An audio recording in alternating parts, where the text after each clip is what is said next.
अस्सलाम वालेकुम dear student. आज हमने 11th क्लास की केमिस्ट्री और चैप्टर नंबर 2 एटॉमिक स्ट्रक्चर और बहुत important topic distribution of electrons in orbitals के ऑर्बिटल्स के अंदर आपने इलेक्ट्रॉन की फिलिंग कैसे करनी है, इस चीज के बारे में हमने पढ़ना है। तो ये बेटा आपके एग्जाम के अंदर एक शॉर्ट क्वेश्चंस के तौर पर आएगा, क्योंकि यहाँ पे हमने दो रूल्स पढ़ने हैं जिनके तहत आपने ऑर्बिटल्स में इलेक्ट्रॉन की फिलिंग करते हैं। तो पहली बात यह है कि ये जो ऑर्बिटल्स होते हैं इनको आपने कैसे शो करना है। तो हम कहते हैं कि फिलिंग ऑफ इलेक्ट्रॉन, कि फिलिंग ऑफ इलेक्ट्रॉन्स, कि इलेक्ट्रॉन की जो हम फिलिंग करना चाहते हैं इन एन ऑर्बिटल, किसी भी ऑर्बिटल के अंदर जो आपने इलेक्ट्रॉन की फिलिंग करेंगे is shown by box diagram, shown by box diagram. तो हमने क्या करना है कि हर एक ऑर्बिटल का बॉक्स बनाएंगे और बॉक्स डायग्राम के तहत हम उसकी क्या करेंगे, फिलिंग शो कर रहे होंगे। तो हमारे पास पहला पॉइंट आता है कि ईच बॉक्स, ये जो हमारे पास मुख्तलिफ हम बॉक्स बनाएंगे तो ईच बॉक्स, हर जो बॉक्स होगा रिप्रेजेंट ए एटॉमिक ऑर्बिटल, कि हर जो बेटा हमारे पास बॉक्स होगा वो एक एटॉमिक ऑर्बिटल्स को शो कर रहा होगा। यानी वो जो डब्बा हम बनाएंगे वो दर हकीकत एक डब्बा नहीं होगा, वो एक एटॉमिक ऑर्बिटल्स होगा। नंबर 3, बेटा हर एटॉमिक ऑर्बिटल में मैक्सिमम 2 इलेक्ट्रॉन्स होंगे। तो 2 electrons are maximum maximum present maximum present in an orbital, कि एक जो ऑर्बिटल होगा उसके अंदर बेटा ज्यादा से ज्यादा 2 इलेक्ट्रॉन आ सकते हैं। एक भी आ सकता है लेकिन मैक्सिमम क्या होंगे, 2 इलेक्ट्रॉन आ सकेंगे। तो अब आपने बॉक्स के अंदर इलेक्ट्रॉन को ज़हर करें, कैसे करेंगे। तो electrons in an orbital, electrons in an orbital, ये जो इलेक्ट्रॉन होंगे बेटा किसी भी ऑर्बिटल के अंदर इज रिप्रेजेंटेड बाय, इसे आमतौर पर बेटा हमने ज़ाहिर करना है रिप्रेजेंटेड बाय एन एरो। तो हमने आमतौर पर उसे एक एरो से ज़ाहिर करेंगे, एक तीर के निशान से आपने उसे ज़ाहिर करेंगे। और डायरेक्शन ऑफ एरो, यानी जिस डायरेक्शन में ये हो रहा होगा, तो डायरेक्शन ऑफ एरो, कि ये जो एरो की जो बेटा डायरेक्शन होगी is the direction of electron, कि वो जो एरो की डायरेक्शन होगी वही बच्चों हमारे पास किसकी डायरेक्शन होगी, कि इलेक्ट्रॉन की डायरेक्शन होगी, कि इलेक्ट्रॉन भी उसी सिमत के अंदर पाया जाएगा। तो अब हम कहते हैं फॉलोइंग रूल्स आर यूज्ड, ये जो कुछ रूल्स होते हैं जो आपने यूज करेंगे, following rules are used for filling of electrons in an orbital, use for filling of electrons, electrons की फिलिंग के लिए बेटा आप यूज करते हैं इन एन ऑर्बिटल, के एक ऑर्बिटल के अंदर आपने ये रूल्स यूज करने हैं। वो कौन से रूल्स होंगे, एक पॉली एक्सक्लूजन प्रिंसिपल पढ़ेंगे और दूसरा बेटा हंस रूल पढ़ेंगे। अब ये जो आपने बॉक्स बना लिए हैं इनको आपने अरेंज कैसे करेंगे, तो आप बताएंगे कि these box are arrange according to increasing order of energy. ये जो बेटा बॉक्स होंगे, बॉक्स आर अरेंज, ये जो बॉक्स होंगे इनको बच्चों हमने अरेंज करना है according to increasing order of energy, according to increasing, इनकी जो बढ़ती हुई इंक्रीजिंग ऑर्डर ऑफ एनर्जी, कि जैसे जैसे बच्चों इनकी एनर्जी बढ़ती जा रही है वैसे वैसे आपने इन बॉक्सेस को शो करेंगे according to increasing order of energy. अब हम ये बॉक्स बना लेते हैं।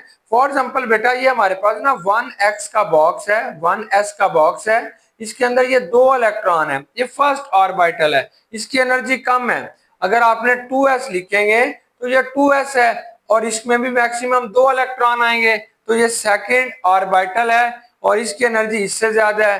तो अगर आपने थर्ड ऑर्बिटल लिखेंगे तो थर्ड ऑर्बिटल 3 होते हैं, एक px होगा, एक 2py होगा और एक 2pz होगा। ये आपके पास जो है वो दूसरे शेल के p सब शेल के बेटा 3 ऑर्बिटल्स हैं, और पहले ऑर्बिटल्स में 2 इलेक्ट्रॉन होंगे, फिर इसमें 2 होंगे, फिर इसमें, ऐसे इसके बाद अगर आप बनाओगे तो ये 3s होगा, इसमें 2 इलेक्ट्रॉन होंगे। फिर इसके बाद बेटा आपके पास 3p होगा, इसमें आपके पास 6 इलेक्ट्रॉन होंगे, ऐसे सो ऑन।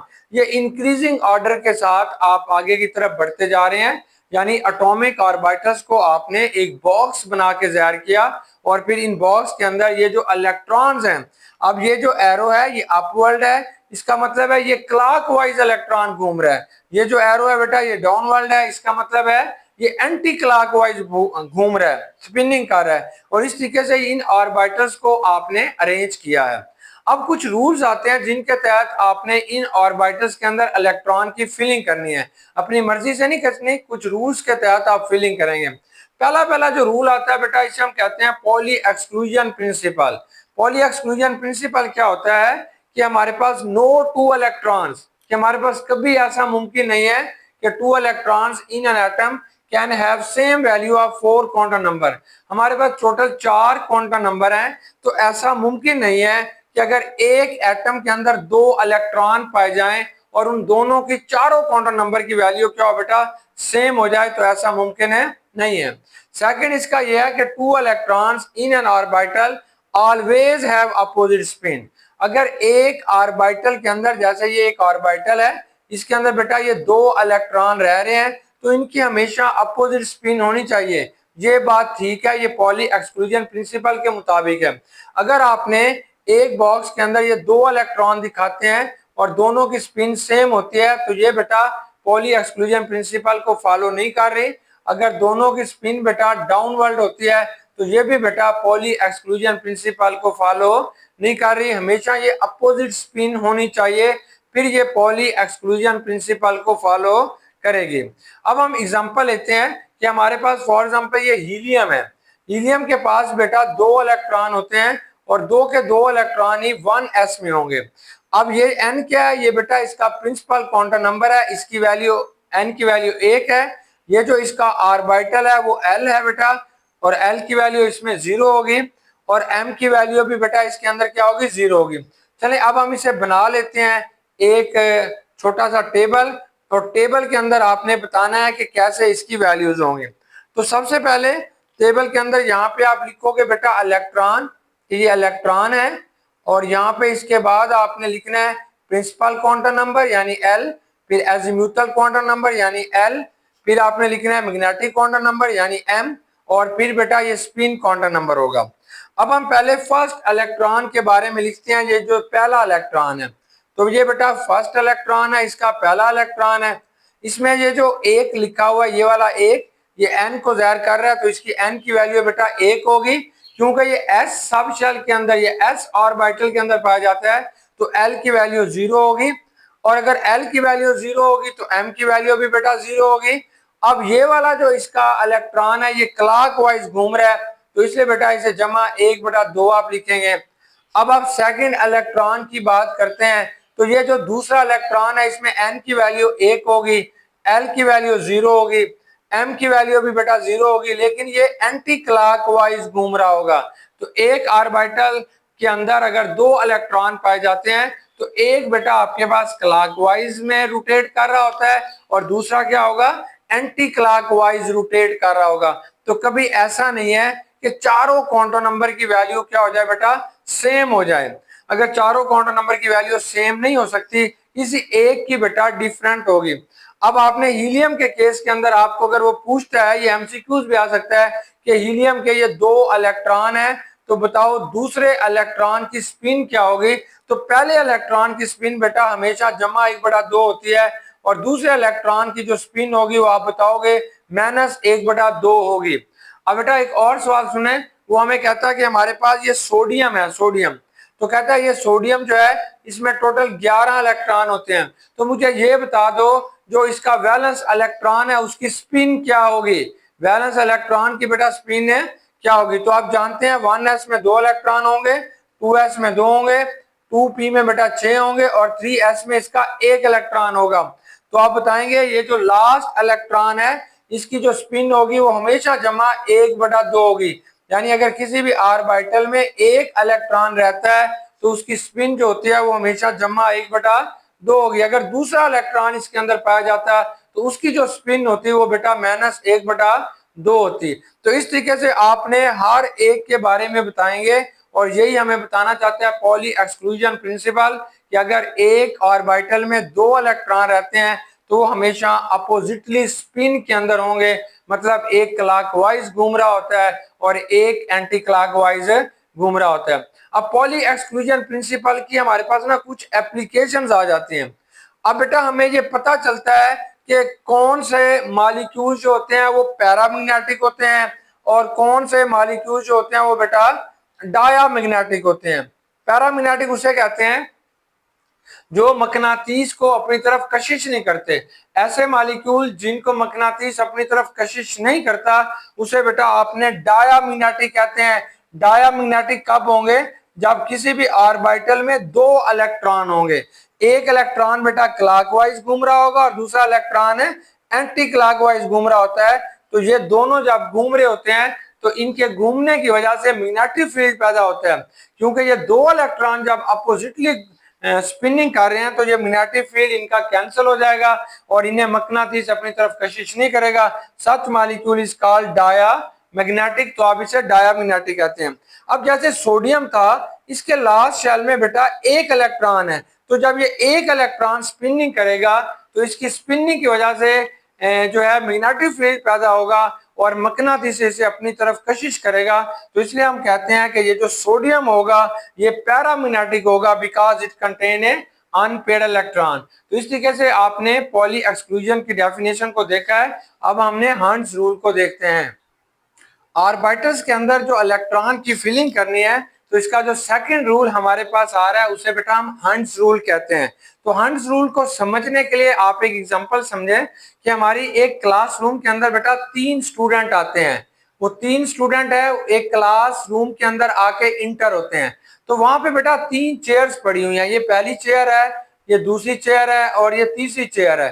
3 स्टूडेंट आते हैं और 3 ही चेयर्स हैं। अब आप बताएं क्या ये मुमकिन है कि एक चेयर पे 2 स्टूडेंट बैठे और एक का मुंह जो है वो एक तरफ हो, दूसरे का मुंह दूसरी तरफ हो, अपोजिट में बैठ जाए, एक इधर मुंह करके बैठ जाए दूसरा इधर, और दूसरी चेयर के ऊपर सिर्फ एक स्टूडेंट बैठ जाए और तीसरी चेयर जो होगी वो खाली रह जाए। अब तीनों चेयर्स एक जैसी हैं।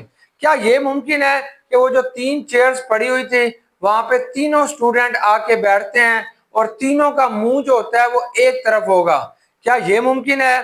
क्या बेटा ये मुमकिन है कि एक इधर मुंह करके बैठ जाए, दूसरा बेटा इधर मुंह करके बैठ जाए और तीसरा फिर इधर मुंह करके बैठ जाए? क्या ऐसा मुमकिन है? ऐसा स्टूडेंट बैठना पसंद करेंगे?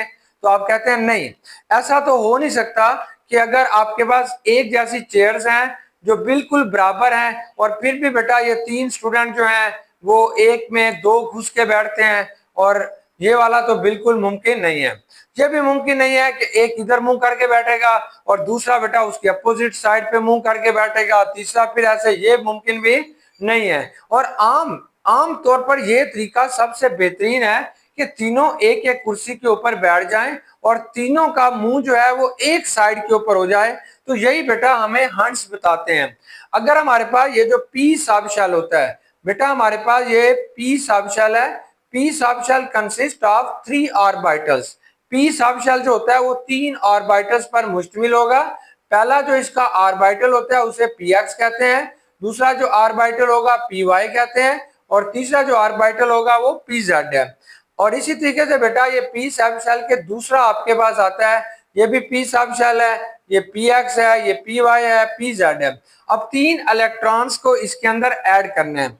क्या ऐसा होगा कि एक ऑर्बिटल्स में 2 इलेक्ट्रॉन आ जाएं, दूसरे में 1 आ जाए और तीसरा खाली रह जाए? या बच्चों ऐसा होगा कि हर एक ऑर्बिटल में एक एक इलेक्ट्रॉन आ जाए और तीनों की जो स्पिन है, तीनों की जो डायरेक्शन है वो सेम हो? क्या ऐसा मुमकिन है?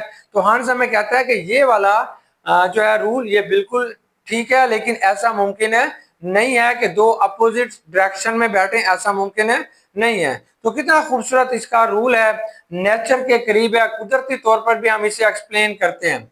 अब इसकी डेफिनेशन क्या है? If degenerate orbitals are available.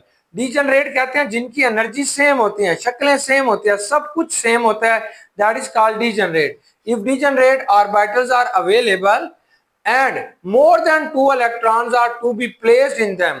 अगर हमारे पास एक से ज्यादा डीजेनरेट ऑर्बिटल्स हैं और एक से ज्यादा इलेक्ट्रॉन हमने उनके अंदर ऐड करने हैं, then they should be placed in different orbitals, तो उनको अपने अलग अलग ऑर्बिटल्स में रखेंगे विद सेम स्पिन, एक ही स्पिन के साथ, rather in same orbital with opposite spin, ना कि एक ही ऑर्बिटल में बेटा अपोजिट स्पिन में, ये मुमकिन नहीं है, बल्कि वो अलग अलग रहना पसंद करेंगे with same spin, not in one orbital with opposite spin. चले अब हमारे पास कुछ हमारे कोर्स के अंदर कुछ इलेक्ट्रॉन्स की फिलिंग दी गई है, उसको हम फिल करते हैं। जैसे ये कार्बन है, कार्बन के पास बेटा 6 इलेक्ट्रॉन होते हैं, तो ये 1s के अंदर 2 इलेक्ट्रॉन होंगे, क्योंकि यहाँ पे मैक्सिमम 2 इलेक्ट्रॉन आ सकते हैं, वो इधर रहेंगे। तो बेटा आपके पास ये जो है 2s है, इसके अंदर भी ये जो है वो 2 इलेक्ट्रॉन आएंगे। ये आपके पास जो होता है ये P है, P के 3 ऑर्बिटल्स होते हैं, इसे 2px कहेंगे, 2py कहेंगे, और ये 2pz होगा। तो एक इलेक्ट्रॉन इधर आएगा, एक बेटा इलेक्ट्रॉन क्या आएगा, इधर आएगा। तो ये कार्बन की इलेक्ट्रॉनिक कॉन्फ़िगरेशन है। अब आपने नाइट्रोजन की बना लेते हैं। तो नाइट्रोजन में 7 इलेक्ट्रॉन होते हैं। ये पहला बॉक्स डायग्राम है, पहला ऑर्बिटल है 1s, इसके अंदर ये 2 इलेक्ट्रॉन है। ये बेटा हमारे पास दूसरा ऑर्बिटल है 2s, इसके अंदर भी 2 इलेक्ट्रॉन है। क्योंकि इसमें टोटल 7 इलेक्ट्रॉन है, तो आखिरी 3 इलेक्ट्रॉन ये px होगा, ये py होगा, ये बेटा pz होगा। तो एक एक इलेक्ट्रॉन जो है वो एक एक ऑर्बिटल के अंदर पाया जा रहा है विद सेम स्पिन। अगर किसी के अंदर आपने इसकी स्पिन अपोजिट कर दी, एक जो है अप स्पिन है, एक डाउन स्पिन है, एक फिर बेटा अप स्पिन है, तो ये आपके पास गलत हो जाएगा। अब आपने ऑक्सीजन को देखें, ऑक्सीजन के पास भी बेटा 8 इलेक्ट्रॉन होते हैं। तो ये 8 इलेक्ट्रॉन है। इसका जो पहला ऑर्बिटल होगा 1s, इसमें ये 2 इलेक्ट्रॉन है। ये दूसरा ऑर्बिटल होगा 2s, इसमें 2 इलेक्ट्रॉन है। p सब शेल के 3 ऑर्बिटल होते हैं, इसको आप px कहते हैं, py कहते हैं, इसे बेटा pz कहते हैं। तो ये 4 इलेक्ट्रॉन इधर आ गए और 4 इलेक्ट्रॉन जो होते हैं वो आपने इधर इंटर करने हैं। तो px के अंदर बेटा 2 इलेक्ट्रॉन आएंगे, py और pz के अंदर एक एक इलेक्ट्रॉन आएगा। तो इस तरीके से हमारे पास ये जो हंस रूल है ये हमारी मदद करता है in filling of electrons in an orbital. कितना खूबसूरत ये एक लॉ है। अगर इक्वल एनर्जी ऑर्बिटल्स अवेलेबल होते हैं तो इलेक्ट्रॉन अलग अलग रहना पसंद करते हैं, ना कि एक ही ऑर्बिटल्स में विद अपोजिट स्पिन में। अब बेटा इसकी कुछ एप्लीकेशंस भी आ जाती हैं। पहली इसकी एप्लीकेशन ये आती है कि ये जो लॉ है ये हमें विलेंसी के बारे में बताता है। यानी हंस रूल जो होगा it tell us about valency of an atom. Hund's rule ने बेटा हमें विलेंसी बताई नहीं है कि जिस चीज के अंदर विलेंसी क्या होती है, किसी भी एटम के अंदर जितने अनपेयर्ड इलेक्ट्रॉन होंगे, जितने बेटा उसके सिंगल इलेक्ट्रॉन होते हैं, वो उसकी विलेंसी होती है। तो इस तरीके से हमें इसकी विलेंसी के बारे में भी पता चलता है। उम्मीद है बच्चों कि आपको ये लेक्चर अच्छे तरीके से समझ आ गया होगा। बेस्ट विशेस, गुड लक, अल्लाह हाफिज।